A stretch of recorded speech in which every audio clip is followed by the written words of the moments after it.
Hello everyone and welcome to The Information, where you'll get all the information on the latest in electronic, indie pop, and experimental music. Today we have an album review. We are reviewing the unknown Mortal Orchestra record, Sex and Food. Now, Unknown Mortal Orchestra is essentially just Ruben Nielsen, a New Zealand singer-songwriter. He's released 4 albums under the Unknown Mortal Orchestra name, the earliest being the self-titled back in 2011.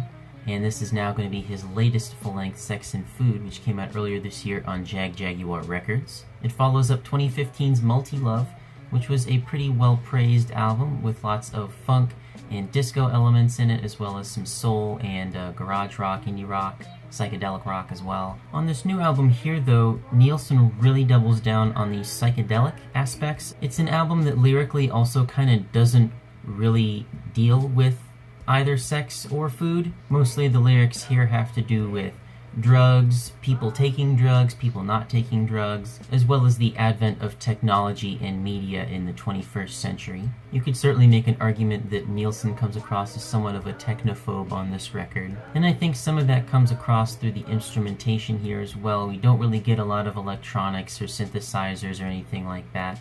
It's pretty much straightforward guitar, bass, drums, and vocals here. We certainly get that on the first proper song, Major League Chemicals, which is pretty much just an explosion of Jimi Hendrix-inspired psych rock. It's pretty paint by numbers in that aspect, although it does have some nice, jangly percussion, some cool filtered, punchy, sort of treble-focused drums. I've noticed throughout the record, but especially on this song, there's a lot of emphasis on the snare. It's usually very punchy, very fat, very thick, and it kicks the record off with a nice up-tempo tune. But right after this, we get Ministry of Alienation, which is one of several slower cuts on the record. The song brings the tempo way down. It's very loungy, very psychedelic, very ambient almost, at least in the first half to 2/3 of the song. I like the chord progression here a lot, and the beginning melody, the do do do do do do do do do do do. That's been stuck in my head pretty much ever since this record came out. I like the subtle but very effective use of vocal harmonies on this song as well. And there's a really hilarious line in here where he says, "No one will fuck the ugly robot." And once I figured out that that's what he was saying, I had to look it up. And it's funny that my image of that line was the same image that Ruben Nielsen had when he wrote that line,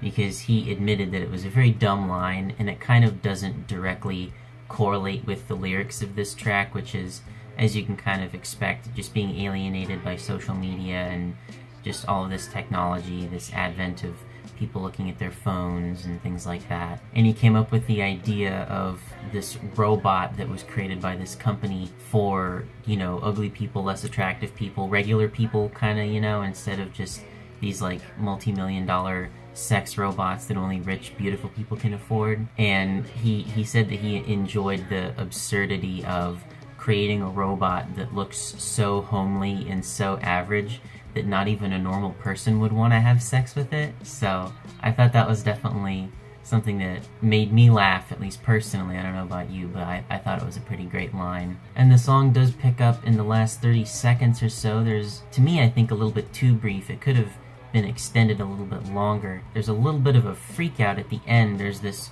rise of noise and instrumentation, and there's like a crazy, I believe it's a saxophone kind of wailing away very, very crazily.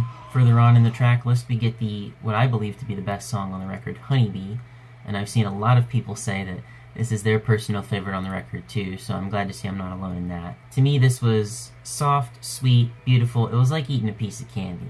It's a very fun and airy mid-tempo disco tune with a little bit of funk, and I like the tender horn hits in the chorus. This is definitely one of the happier songs on the record. Ruben is talking about his daughter. He's basically penning like a love letter to his daughter and telling her in general not worry about all the negativity and days getting darker, as he says in the lyrics. The vocal melodies are quite nice and enjoyable, and there's a really cool guitar solo on the latter half of the track. And again, coming back to the snares, I really like the very splashy timbre of the snare on this song particularly. It's very punchy, sounds very nice. After this, we get the first single from the record, American Guilt. To me, this was kind of a sister track to Major League Chemicals, or perhaps the other way around. Pretty much just a chunky psych rock freak out. There's a definite heavy White Stripes and maybe even a Queens of the Stone Age influence here. Just some pretty straightforward, aggressive garage rock. There's riffs all over the place on this song. I will say the syncopated drums keep things from getting too stale, though I don't appreciate the "oh no" of the pre-chorus. It kind of gets a little repetitive. And this is just me, but in general I found the song to be a little too aggressive and in your face to really enjoy it as much as I did some of the other songs. But that being said, I don't think it's the worst song on the record by any means. Later on here we get the song The Internet of Love That Way, and to me this was almost like a carbon copy of the melody to Gravity by John Mayer. I don't know if that's just me. It's pretty much exactly the same beat and guitar chords. This one also has a little bit of jazz influence thanks to the Rhodes piano, or maybe it's a Wurlitzer, I'm not really sure. Besides the questionably copy-paste melodies here, I think that the lyrics are a little too light to really say much of anything. I get what he's getting at here, he's just talking about online relationships and how you have long fingernails when you talk to your person when you're typing on the keyboard because you just kind of stay at home and don't really think about self-care. You just rather stay on the computer and talk to this potentially virtual person instead of going out into the real world and doing the same thing and having to put pants on, you know what I mean? It does paint that picture, but I feel like it's a little too scant to really say anything new, you know what I mean? Things do pick up pretty nicely though on one of the other singles from the record, Everybody Acts Crazy Nowadays. To me this gave me a pretty similar vibe to the lead single from his last album Multi-Love called Can't Keep Checking My Phone. There's some bright electric piano and very punchy ecstatic drums. The chords are very adventurous, they almost kind of can't sit still. And there's even a similarly clipped vocal delivery that was on Can't Keep Checking My Phone that kind of shows up here as well. Around the 3-minute mark, some strings get introduced in the chorus, and that adds a very nice touch. The song itself isn't very catchy outside the beginning chord progression that starts the song off, the do-do-do-do-do, but it sounds pleasant enough to keep on in the background or something like that. I wanted to touch on the next track here as well, called How Many Zeros. This one to me kind of sounded a little bit like Thundercat. It's definitely the strongest funk quotient on the album here. I like the drum syncopation here, especially during the verses, and the song is arranged in a very interesting way as well that I like a lot. As you can probably infer, even if you haven't heard the song by now, there are some anti-capitalist and generally anti-materialism lyrics that show up here. In the chorus here, or perhaps it's even just a pre-chorus, I'm not really sure 100%, Nielsen says, "How many zeros do you need?" And the back third of the track almost becomes this ambient passage. There's like this wordless dreamlike section, there's some like finger-picked acoustic guitars, and more reverb on the vocals at this part.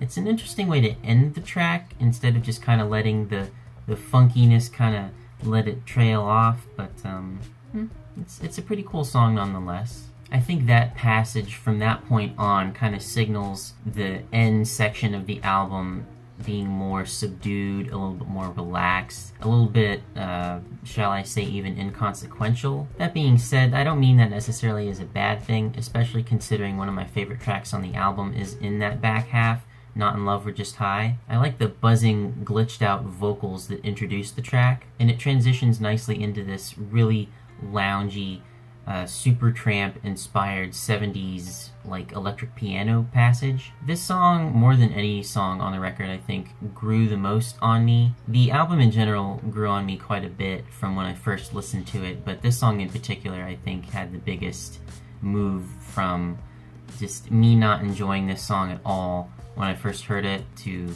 probably it being my second favorite track on the record now that I've had some time to really sit down and enjoy it for what it is. I thought originally it took too long to get where it was going, and then when it got there it didn't spend enough time there and just kind of fizzled out before it really got going. But I appreciate it now as a purposely understated track. I like the Prince-inspired vocal delivery on here, kind of using his voice as its own instrument. Then on the closer here, If You're Going to Break Yourself, we find a little bit of the sleepy qualities of the record kind of creeping in a little bit too much here. I feel like there isn't too much to say about this song. It's a little bit of a downcast vibe here. There are some hushed vocals which are interesting the way that they're delivered and sung. There's some misty guitars here as well, and lyrically Ruben is talking about how he kind of had this group of friends. I'm not sure if this was like a recent thing or earlier in his like late teens, early 20s, where he was doing a lot of drugs with them, and that was kind of like the thing that they had in common. And then when he started to become a family guy and have this daughter, you know, he obviously had to put the drugs down and get sober and kind of get control of his life, and kind of lost those friends in the process and kind of left them doing their own thing, not really learning from their mistakes or trying to realize the error of their ways or do anything new or important with their life. As far as the lyrics themselves, you kind of pretty much have to discern that by looking them up online. You can't really listen to the song and hear in the track itself that he's saying all of these things, or at least just what he is saying lyrically. You know, it is kind of hard to understand with all of the vocal processing that he kind of pretty much does across the album here. You know, there's like some phaser or filter effects on the vocals, and that's when he's enunciating clearly too. I mean, like I said in other tracks here, he kind of really employs that clipped, very short, tight, you know, Prince-esque vocal delivery, and it gets in the way of being able to just understand the lyrics in a practical sense, which does kind of damage some of the enjoyment of the tracks, but not completely, not enough to ruin any of them. But yeah, generally this just has a really sleepy, unmemorable vibe to it. It's kind of a lame closer in my opinion. It doesn't really give you a good summation of what the album is. And that's pretty much my main complaint here, is that just the energy isn't consistent enough. It kind of lives in the two extremes. It's either like American Guilt or Major League Chemicals, a little too cacophonous and a little too in your face and loaded with effects and guitar riffs to really be enjoyable, or it kind of takes us like 3 steps back and becomes so inconsequential and so just flat and drab that there's not really much to talk about in terms of substance. When he does do it right, it's on songs like Ministry of Alienation and We're Not in Love, We're Just High, as well as Hunnybee.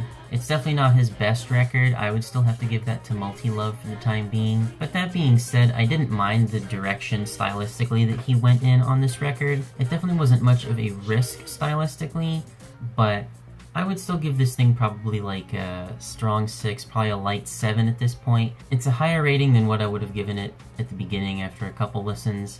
It's definitely a grower of a record, so, you know, if you've kind of scoffed at it and kind of left it in the background and not really touched it since it came out, I would definitely ask you to listen to it again, or at least, you know, another 2 or 3 times. If you enjoyed it, let me know, you know, if you had a least favorite or favorite track. And as always, thanks again for watching The Information.